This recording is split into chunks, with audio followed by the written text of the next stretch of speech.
अंत में चौधरी राकेश टिकैत का संदेश स्पष्ट है।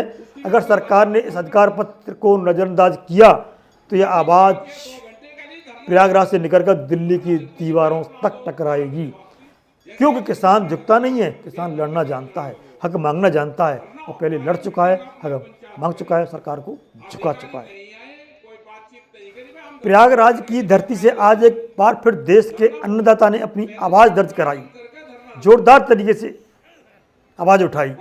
राष्ट्रीय चिंतन शिविर का आज अंतिम दिन है और इस मंच से किसान, मजदूर, नौजवानों, आदिवासियों और बेरोजगारों ने साफ सरकार को संदेश दिया। भारतीय किसान यूनियन के वरिष्ठ नेता चौधरी राकेश टिकैत के नेतृत्व में आज प्रधानमंत्री के नाम एक ज्ञापन नहीं बल्कि अधिकार पत्र प्रशासन के अधिकारियों द्वारा सौंपा गया। चौधरी राकेश टिकैत कहते हैं यह आंदोलन किसी पार्टी के खिलाफ बिल्कुल नहीं है, कतई नहीं है। उस व्यवस्था के खिलाफ है जो किसानों की मेहनत को सस्ता और कॉरपोरेट मुनाफे को महंगा मानती है। 15 जनवरी से 18 जनवरी 2026 तक चले इस राष्ट्रीय चिंतन शिविर में देश भर से आए किसान और मजदूरों ने स्पष्ट कर दिया कि अब एमएसपी पर कानून के बिना खेती नहीं चलेगी।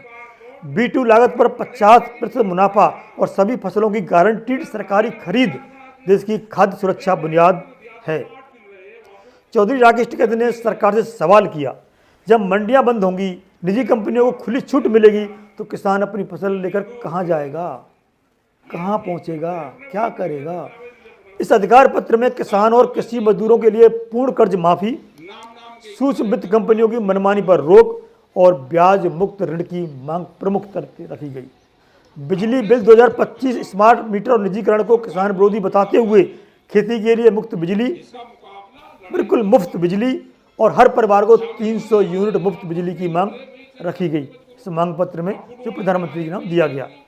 4 श्रम संहिताओं को वापस लेने, 26,000 रुपये प्रति न्यूनतम वेतन और असंगठित क्षेत्रों के श्रमिकों, कृषि मजदूरों को 10,000 रुपये मासिक पेंशन इस देश के मेहनत कश की न्यूनतम जरूरत को बताया गया। मनरेगा में 200 दिन का काम और 700 रुपये दिहाड़ी ग्रामीण भारत को बचाने की शर्त है। विदेशी दबाव और FTA पर राकेश टिकैत का स्पष्ट कहना है, किसानों को कुर्बान करके कोई भी अंतर्राष्ट्रीय समझौता मंजूर नहीं होगा, कतई मंजूर नहीं होगा। बाढ़, भूस्खलन और आपदाओं को राष्ट्रीय आपदा घोषित करने, फसल बीमा योजना की विफलता पर सार्वजनिक बीमा व्यवस्था लाने की मांग भी उठाई। अंत में चौधरी राकेश टिकैत का संदेश स्पष्ट है। अगर सरकार ने इस अधिकार पत्र को नजरअंदाज किया तो यह आवाज प्रयागराज से निकलकर दिल्ली की दीवारों तक टकराएगी, क्योंकि किसान झुकता नहीं है, किसान लड़ना जानता है, हक मांगना जानता है और पहले लड़ चुका है, हक मांग चुका है।